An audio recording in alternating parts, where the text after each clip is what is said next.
Se tem alguém perto de você sem a Bíblia na mão, chega pertinho dele, chega pertinho dela. Obrigado você que está conectado conosco através da internet. Tem conexão, Léo?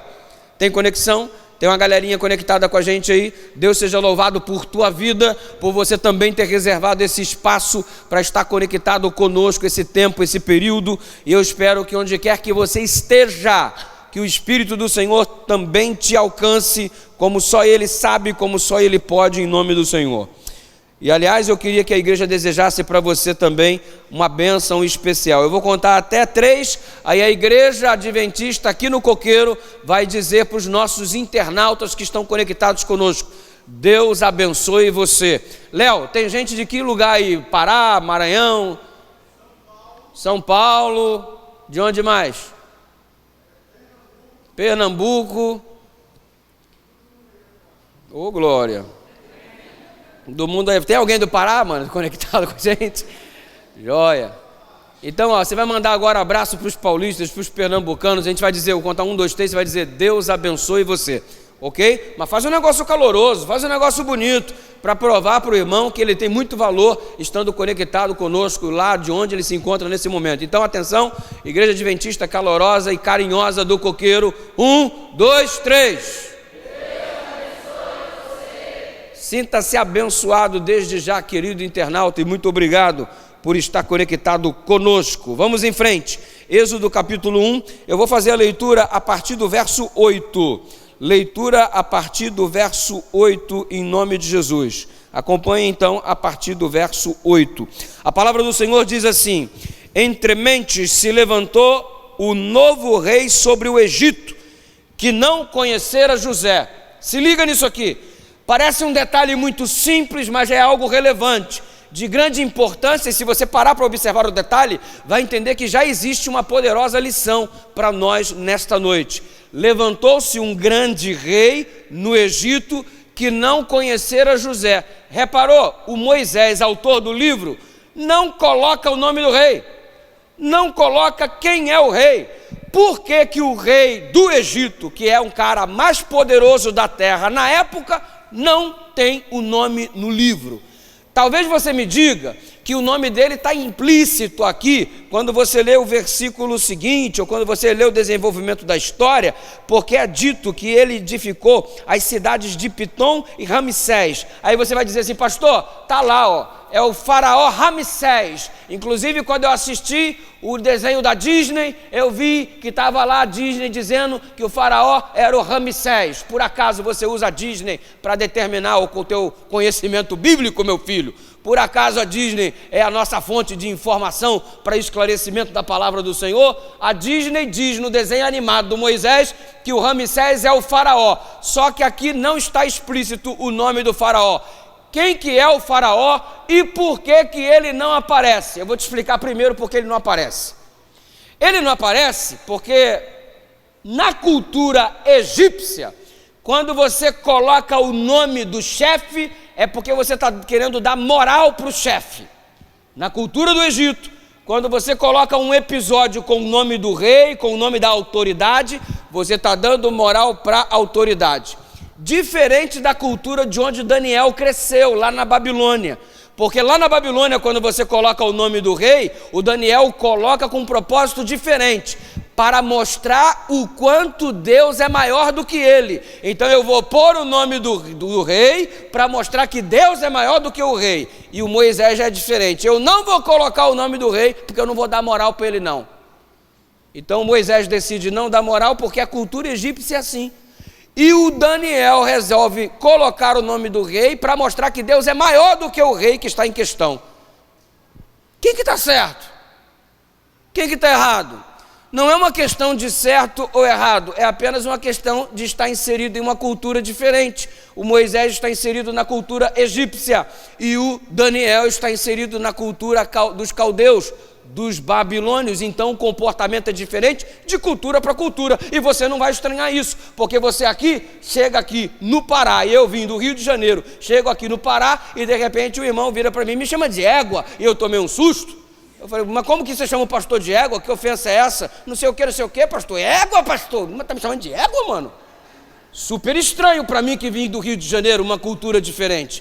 Lá no Rio de Janeiro, é muito comum, qualquer coisinha, você fala, caraca, caraca, mané, caraca, mané. O carioca coloca a mão no rosto assim e fala assim, sinistro aí, sinistro. Aí tu olha assim, é maluco o carioca, sinistro o quê, mano? Caraca o quê? Caraca é sujeira que você tira pra tomar banho assim e tal, não sei o quê. Nada a ver, nada a ver. Aí tu chega em Minas Gerais, eu morei lá 8 anos, trabalhei lá 8 anos, e toda hora o indivíduo lá, opa, uai, pastor, sou, pastor. Tu é o quê, irmão? Tu é o quê? Tu é o quê? Sou, pastor. Sou o quê, mano? O que tu é?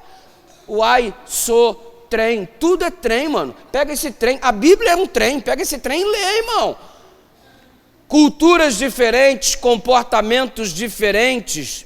Assim você percebe a diferença existente entre o Moisés e também o Daniel. Agora você quer ver como nós temos alguns aspectos culturais muito estranhos?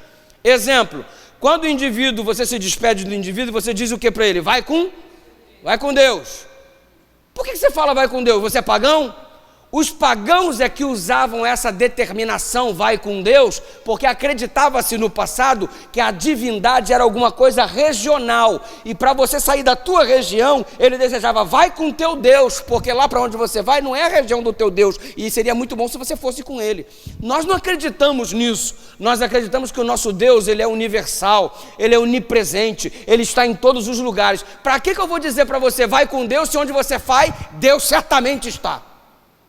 Mas a gente diz, vai com Deus. Você quer ver uma outra coisa que você faz? Alguém espirra, você diz o quê? O que você diz? Você sabe por que as pessoas dizem saúde quando alguém espirra? Se você for observar o desenvolvimento histórico, vai entender que os pagãos, no passado, eles acreditavam que quando o indivíduo espirrava, a alma saía do corpo. E quando eles falavam saúde, a alma imediatamente voltava para o corpo. Aí está o adventista que não crê na imortalidade da alma, dizendo para a alma voltar para o corpo, todo alguém que expira. Ué, que coisa estranha, que comportamento esquisito. E as coisas vão se proliferando nesse aspecto. Por exemplo, a gente adota o calendário romano, que o dia começa a partir do pôr do sol, não do pôr do sol como o calendário judaico, que é o calendário bíblico, seguido por Jesus, que era judeu. Nós adotamos o calendário romano, que o dia começa a partir da meia-noite. Agora, quando consideramos a guarda do sábado, que é o dia do Senhor e tem que ser conforme o mandamento, aí guardamos a partir do pôr do sol, mas trabalhamos na consciência de um calendário não judaico, de um calendário romano. E dentro desse calendário romano, você tem o mês de janeiro, que foi criado para adorar o deus Janus, você tem o mês de fevereiro, que foi criado para adorar o deus do inferno, que é o deus Febros, e para celebrar o deus do inferno, criou-se então um sistema de festa denominado de carnaval. E a gente está usando o calendário, você adota o Natal como 25 de dezembro, mas 25 de dezembro foi o dia em que o deus Ninos, que foi o Nimrod, que morreu dirigindo a poderosa Nínive, capital da Síria, e após a morte dele, a mitologia diz que ele foi morar na lua, e lá da lua ele mandou raios que engravidou miraculosamente a sua esposa, que ficou sozinha como a viúva na terra, e ela engravidou pelos raios solares, lunares, e no dia 25 de dezembro o neném nasceu. Então vamos adorar o filho de Deus do dia 25, filho do deus Ninos. Aí de repente o Constantino se torna governador, se torna imperador romano, e ele supostamente se converte, e alguns dizem que apenas foi uma manobra política, porque a maior parte dos habitantes eram cristãos. Aí ele se declara cristão, e eu tenho um amigo que escreveu até uma biografia sobre Constantino, e ele diz assim, Constantino, cristão ou cretino? Porque o Constantino parece que se fez cristão para ganhar o favor político, uma vez que a maior parte do exército já era formado por cristãos. Aí ele faz uma fusão do cristianismo com o paganismo, e neste processo de fusão, vamos adorar Jesus Cristo, não o deus Ninos.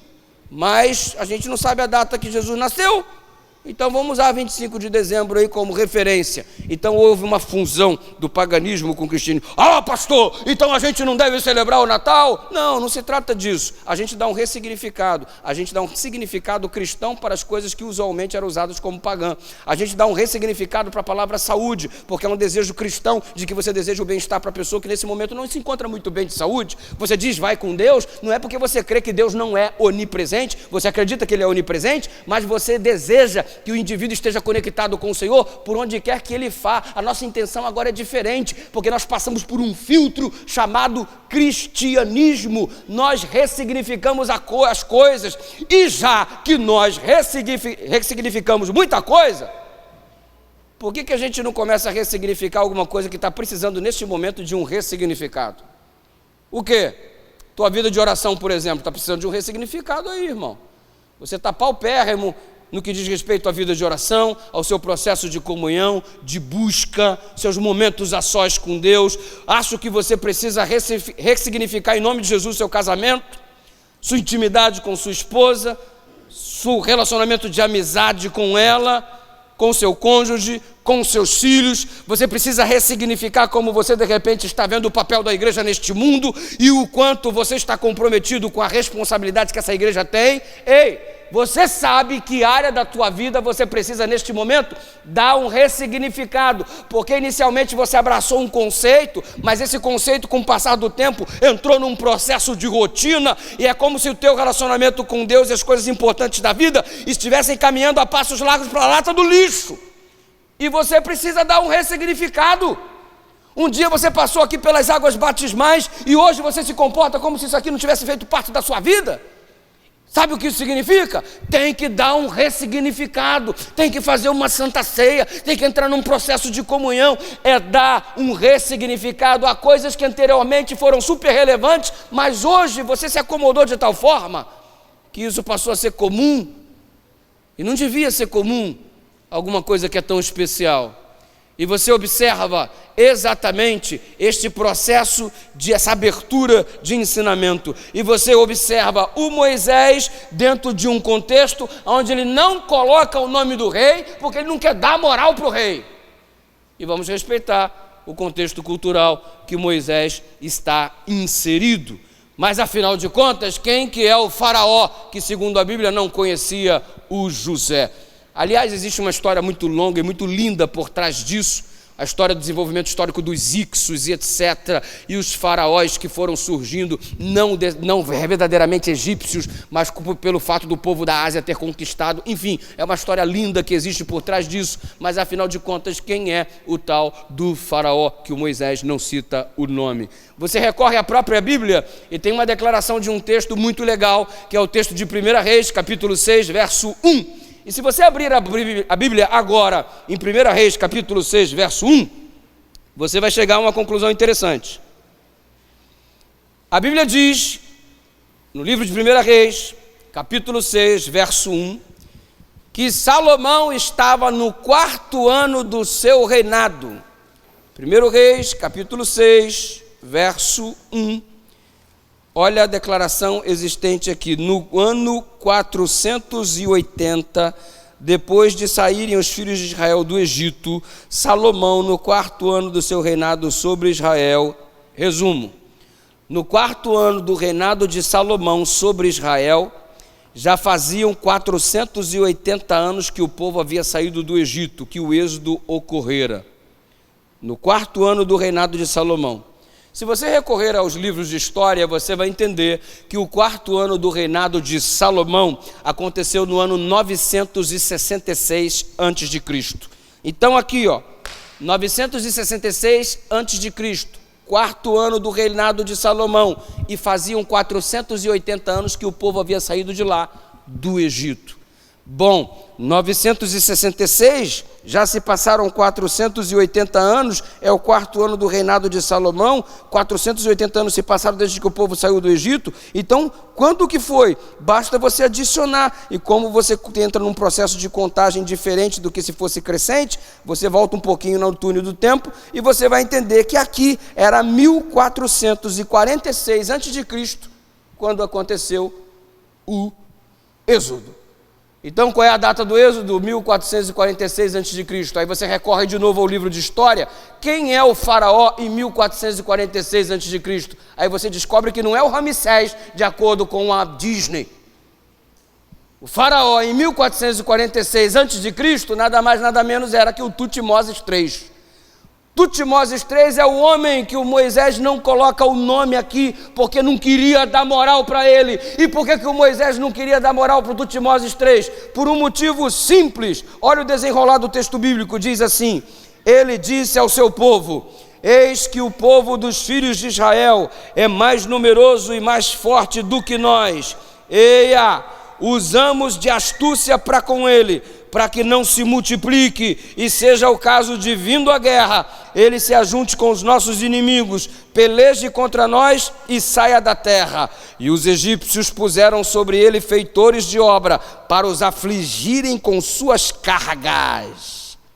E os israelitas edificaram a Faraó as cidades celeiros Pitom e Ramsés. Verso 12: mas quanto mais o afligiam, tanto mais se multiplicavam, tanto mais se espalhavam, de maneira que se inquietavam por causa dos filhos de Israel. Então os egípcios com tirania faziam servir os filhos de Israel. E o verso 14 diz que o Faraó e os egípcios fizeram amargar a vida com dura servidão, em barro e em tijolos, e com todo o trabalho no campo, e com todo o serviço que na tirania os serviam. E como é que Moisés vai dar moral para um homem desse? E você percebe o que o Tutmoses III fez com o povo de Israel? Observou o crescimento do povo de Israel, que era assustador. Havia mais israelitas do que egípcios na terra do Egito. E ao olhar o desenvolvimento, temos que afligir esse pessoal, nós temos que acabar com esse pessoal. E o que fez? Colocou cargas, fardo sobre os ombros dos israelitas. E a Bíblia diz que ele foi tirano, e a Bíblia diz que ele fez o povo ter uma vida amarga. E o Moisés falou: eu não vou dar moral para esse cara que trouxe amargura para a vida do povo de Deus, que foi tirano no que diz respeito ao relacionamento com o povo de Deus, e que colocou um monte de peso sobre os ombros do povo de Deus. Eu não dou moral para ele. Foi o comportamento do Moisés. Agora observa, o faraó opressor colocou cargas, foi tirando e trouxe amargura. E é aí que a gente vai fixar a mensagem dessa noite em nome de Jesus. Feche os seus olhos e ore comigo. Pai querido, obrigado pela oportunidade de dar um significado diferente à nossa vida. Ajuda-nos a aproveitar esta chance nesta semana e dar um reset, para que as coisas que hoje não vão muito bem e não te agradam deixem de existir e a tua vontade prevaleça, porque é só ela que proporciona a verdadeira felicidade. Nos colocamos nas tuas mãos agora e te pedimos orientação para que tu nos esclareças o texto bíblico como só o Senhor sabe fazer. Que teu Espírito, que já está aqui conosco, traga iluminação à mente de cada um de nós e também ao nosso amigo internauta que está conectado conosco. Em nome de Jesus nos colocamos nas tuas mãos e o fazemos hoje e sempre. A tua igreja diz: então o faraó era um tirano que colocava um fardo sobre os ombros do povo de Deus e que também trazia amargura ao povo de Deus. Então vamos focar agora neste Tutmoses III, que fazia exatamente desenvolvia esse tipo de comportamento. Pastor, quais são as lições a ser aprendidas? Simples. Existem pessoas que não suportam ver o teu crescimento. Existem pessoas que não suportam ver o teu bem-estar. Existem pessoas que não ficam muito incomodadas quando percebem o teu desenvolvimento em algum aspecto da vida. A tua felicidade para alguns traz sofrimento para outros. O teu desenvolvimento para alguns incomoda outros. E é o que nós estamos vendo no cenário bíblico no capítulo 1 do livro de Êxodo. O faraó está incomodado com o crescimento do povo de Deus. O diabo está incomodado com o teu crescimento, com o teu desenvolvimento. E põe uma coisa na tua cabeça: o diabo fará de tudo para colocar fardo nos teus ombros, para transformar a tua vida numa vida amargurada, e com tirania ele vai se dirigir a você. As pessoas que não vigiam e facilmente são manipuladas pelo diabo são pessoas que não suportam ver o teu crescimento, o teu desenvolvimento, a tua felicidade. Se tua família está legal, o indivíduo que não é convertido ou não consagrado, ele começa a ficar chateado porque você é feliz. Se você compra um carro novo, o indivíduo fica triste porque você tem um carro novo e ele não tem. A tua felicidade incomoda o cara. A tua felicidade traz uma ausência de paz para o indivíduo que está ao teu redor vendo tua prosperidade. E foi isso que aconteceu com Tutmoses III. O povo crescia e ele começou a se incomodar com o crescimento do povo de Deus. Eu oro nesta noite e peço uma bênção de Deus para a nossa vida, que o crescimento das pessoas que estão ao nosso redor não nos proporcione proporcione inveja, não nos proporcione incômodo, mas que tenhamos um espírito cristão tão intenso na nossa vida, que a alegria do irmão produza em mim regozijo para a glória de Deus, que a prosperidade do irmão me traga alegria e não sentimento de inveja ou desejo que ele não cresça tanto como o Faraó estava desejando em relação ao povo de Israel. Esse é o sentimento de Jesus Cristo, é se alegrar com a alegria dos outros. E quem aqui quer se comportar ainda mais dessa forma, em nome de Jesus, alegrar-se com a alegria dos outros, diga amém. Que a felicidade dos outros seja um prazer para você. Que bom, irmão, que está dando tudo certo para você. Que bom que você tem um emprego melhor do que o meu. Que bom que o teu carro é melhor do que o meu. Que bom que você prospera mais do que eu. Estou feliz por teu crescimento. Estou feliz por tua prosperidade. Esse é o comportamento que Deus quer que genuinamente os seus filhos detenham no solo do seu coração. E que assim seja a nossa vida em nome do Senhor Jesus. Mas o Faraó não. O Faraó, ele resolveu com sua tirania oprimir, controlar. Ele queria nada mais, nada menos que o controle. Ei, já viu quantas pessoas às vezes tentam controlar você porque não estão felizes com o teu desenvolvimento? E o que a gente faz quando alguém está crescendo demais? A gente tenta controlar. A gente tenta controlar não porque a gente quer um crescimento saudável. A gente tenta controlar porque a gente não quer que ele cresça de jeito nenhum. E foi o que o Faraó tentou fazer. E há muitas pessoas que vivem num sistema de opressão, meu irmão. Porque há muita gente que hoje se comporta exatamente como o Faraó. Indivíduos que oprimem para ter controle, escravizam para ter controle. Por exemplo, um chefe de família que detém a grana da família, o controle da família, ele que trabalha, ele que recebe o salário, ele que gerencia as finanças da casa. Para não perder o controle, ele sabe que ele manda no dinheiro e ele libera as coisas de acordo com aquilo que ele acha. Não tem um orçamento participativo, não tem o que a esposa acha, não tem o que os filhos desejam, é o que ele quer. Ele decide porque ele está... Ô, meu irmão, tu é Faraó, brother? Você controla o dinheiro da família e por isso controla todas as pessoas da família, porque o dinheiro passa pela tua mão. Não existe um orçamento participativo onde a tua esposa tem a possibilidade de opinar o que se fazer no orçamento doméstico. Tu tá como Faraó, exercendo um processo de controle só porque o dinheiro passa pela tua mão. E quantas famílias sofrem? E eu já atendi tantas mulheres que procurando-me, disse: pastor, meu marido é um tirano. Eu pensei logo no Faraó miserável, mano. Porque, pastor, eu falo o que preciso, eu falo o que tem que ser, mas ele só faz o que... Ele não tem dinheiro para nada. Tudo que eu digo, não tem dinheiro, a vida está difícil, não tem dinheiro. Mas, pastor, ele sempre tem dinheiro para ele fazer o que ele quer. Ele sempre tem dinheiro para ele comer o que ele quer. Ele sempre tem dinheiro para vestir o que ele quer, mas nunca tem dinheiro para fazer o que a família precisa. Faraó miserável. Simples assim. Aí um outro dia uma irmã chegou... O irmão chegou perto do pastor e falou assim: pastor, é o seguinte, ó, estou com um problema lá em casa. O que foi, irmão? Pastor, minha esposa começou a cobrar para fazer sexo comigo. Está cobrando lá a mensalidade lá, pastor. Estou com um problema. Pastor, que absurdo, que absurdo. Eu vou lá visitar e vou conversar com ela. O pastor foi: irmã, é verdade que você está cobrando para fazer sexo com seu esposo? Estou sim, pastor. Pode me disciplinar na igreja se quiser. Por que você está fazendo? Esse miserável, pastor. Ele administra o dinheiro assim. As crianças não têm isso, as crianças não têm aquilo, as crianças não têm aquilo. E o pastor olhou: sério, irmão, sério? Está cobrando mesmo? Estou cobrando, pastor. Então aumenta o preço, irmão. Faraó miserável. Porque tu tem o dinheiro na mão, aí tu acha que pode pisar nas pessoas, membros da tua própria família. Ei, orçamento participativo. Tem gente que se comporta como Faraó no exercício da força para a questão de pressão e de controle, e quando não é na questão do dinheiro, é na questão psicológica. Já viu aquele... Aí, fica aquela pressão psicológica miserável: você é burro, só eu te aguento, você não tem para onde ir, te manda embora, hein, te manda embora. Sabendo que a pessoa não tem para onde ir, o cara fica: te manda embora, hein, põe você para fora de casa. Vira para o filho e fala assim: te põe para o olho da rua. Sabe que o moleque não tem para onde ir. Aí fica essa pressão miserável só para ter o controle da situação. Faraó maldito. E sabe de uma coisa?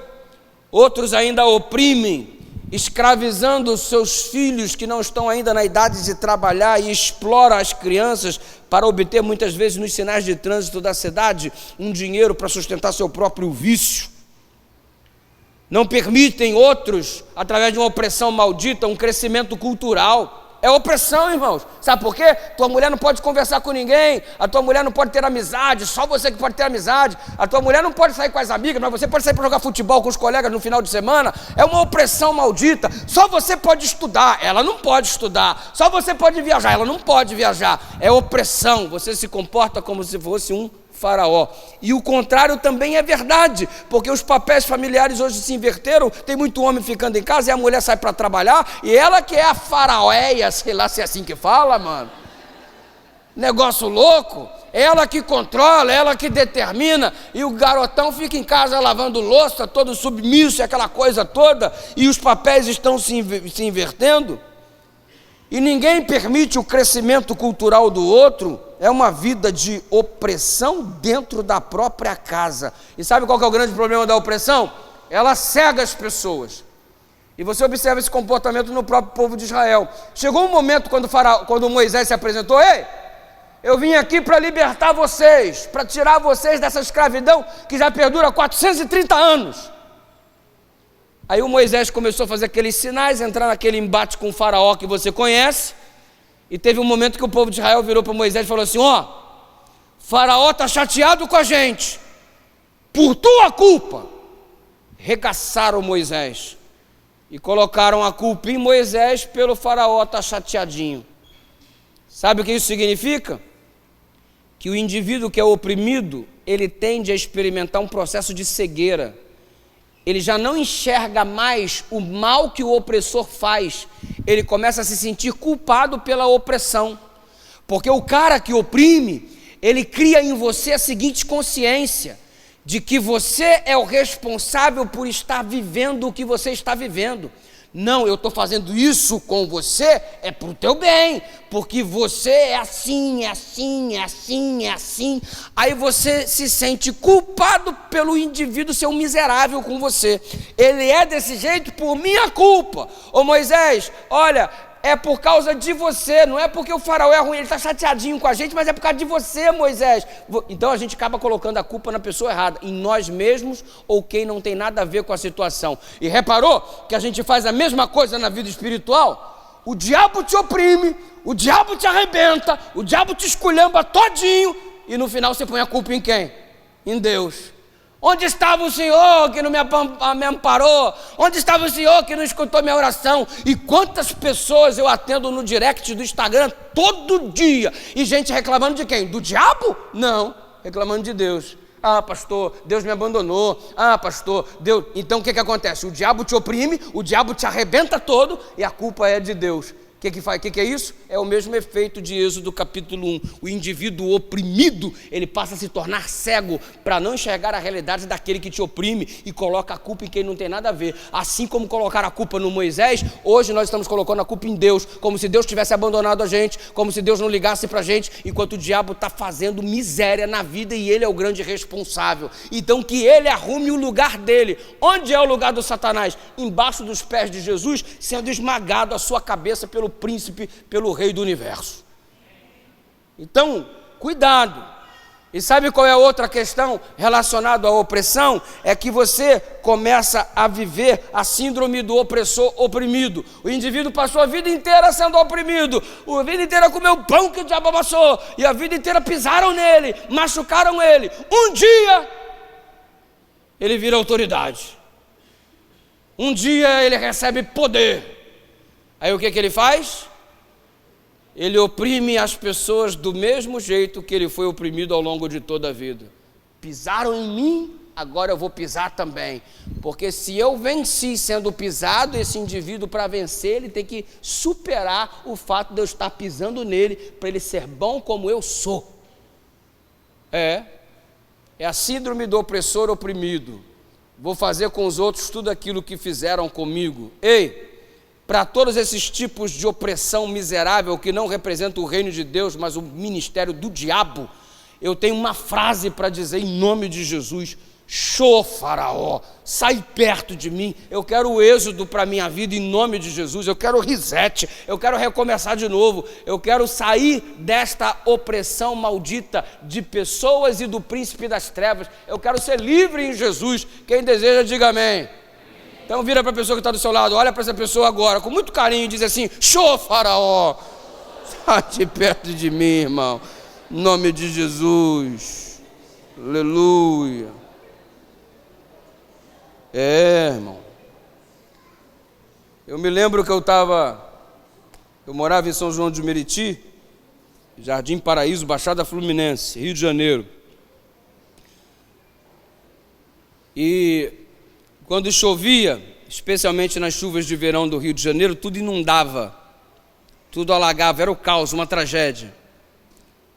Chovia, já não dava para sair de casa com pés a seco. Você tinha que sair com água aqui pela canela e colocar o seu tênis lá na frente, e era uma miséria, porque eu morava assim em frente ao valão, e para piorar a situação, o nome da rua que eu morava era Avenida Marginal. Então todo mundo falava assim: onde é que você mora? Na Avenida Marginal. Marginal, Então eu não falava meu endereço para ninguém. Na escola, no processo de alfabetização, tem aqueles exercícios que você tem que saber escrever seu nome completo e escrever o seu endereço, porque é importante que toda criança saiba onde mora. E eu nunca fazia essa tarefa de casa, porque quando chegava lá na hora de ir lá na frente para cada um ler o seu nome, seu endereço e tal, não sei o quê, aí a professora: Eduardo, lê seu endereço. Eu não lembro, professora, não lembro. Mas é porque eu não queria colocar a Avenida Marginal, porque na hora que eu falava, eu fiz isso uma vez, moro na Avenida Marginal, todo mundo: ladrão, ladrão, ladrão. Carioca é uma praga para encarnar nos outros. Mas enfim, eu tinha meio assim dificuldade pelo lugar que eu morava. Primeiro que é um lugar ruim pra caramba, e segundo que ainda chamava Avenida Marginal. Aí quando mudaram o nome da rua, eu fiquei feliz da vida, mudaram para João de Brito. Eu enchi a boca: eu moro na rua João de Brito 272. Onde é que fica? Era uma rua posicionada perto de um lago e tal, não sei o quê. Um lago, valão horroroso, que toda vez que chovia arregaçava com a minha vida. E era mó vexame morar lá, mano. Do outro lado tinha a favela do Dique, o valão, e eu ali na Avenida Marginal. Beleza. Quando chovia, era o primeiro lugar que enchia e era o último que esvaziava. Porque o rio subia, invadia minha casa, que era logo a rua à margem do rio, por isso Marginal, seguia subindo e invadia as outras casas nas outras ruas. E quando ia esvaziando, vinha descendo, a casa de lá ia esvaziando e tal, e a minha era a última a esvaziar. Primeiro encher, última a esvaziar. Eu jamais cantaria aquela música do Arautos do Rei, O Céu é Aqui, jamais. Jamais, irmão. A versão lá no Jardim Paraíso era diferente. O inferno é aqui, toda vez que chove já. Mas enfim, cruel.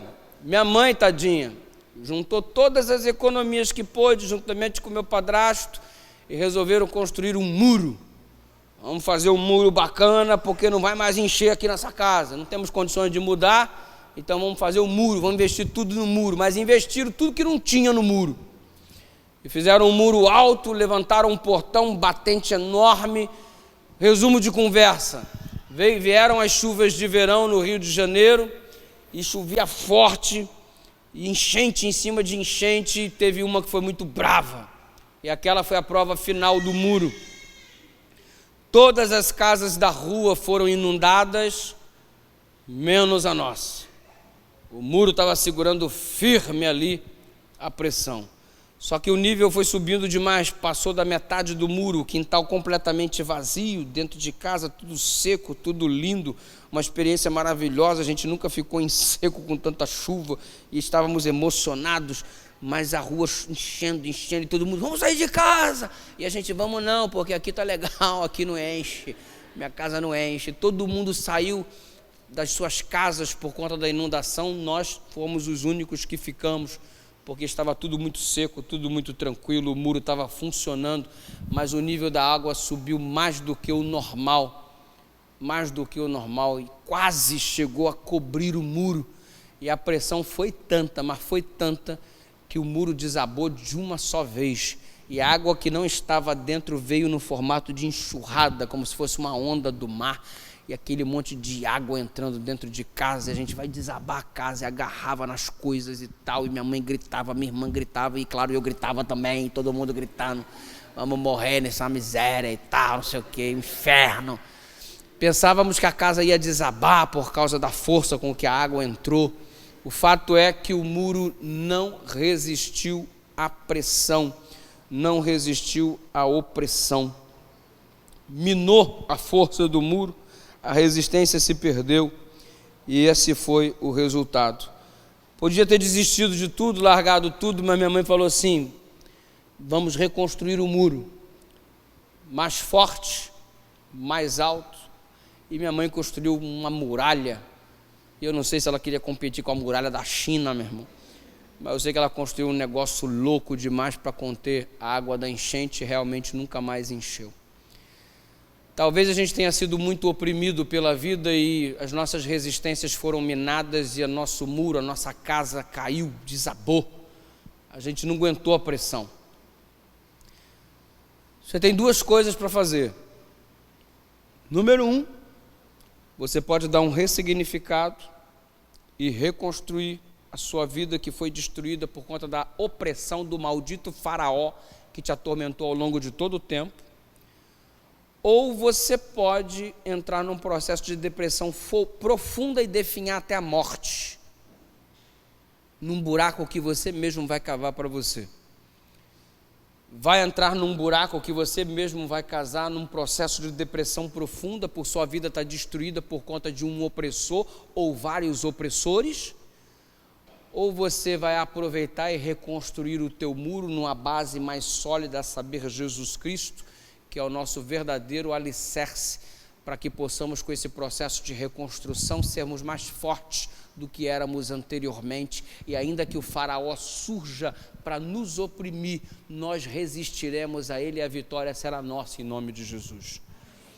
Vamos reconstruir aquilo que foi derrubado, ou vamos nos entregar à derrota definitivamente após uma batalha perdida? O que você escolhe? Eu prefiro reconstruir a minha vida numa base mais sólida, para que eu consiga resistir à opressão do faraó e saia como um vencedor em Jesus Cristo para a glória de Deus. E se é isso que você deseja, entrega o teu caminho ao Senhor, confia nele, que o mais ele fará. O coral jovem do Coqueiro vai cantar uma música neste momento, dando glórias a Deus, aleluias ao nome do Senhor, porque nele a gente tem a chance de vencer a opressão de qualquer faraó. Nele a gente tem a chance de obter a vitória em Cristo Jesus. Então, glórias ao nome dele pela chance de resetarmos a nossa vida, glórias ao nome dele pela chance de reconstruir a nossa existência orientada pelo Espírito do Senhor nessa noite. E se é isso que você deseja, reconstrução, resetar, recomeçar de novo, a despeito da opressão sofrida, ponha-se em pé em nome de Jesus e já comece a selar a sua vida com o Cordeiro de Deus que tira o pecado do mundo.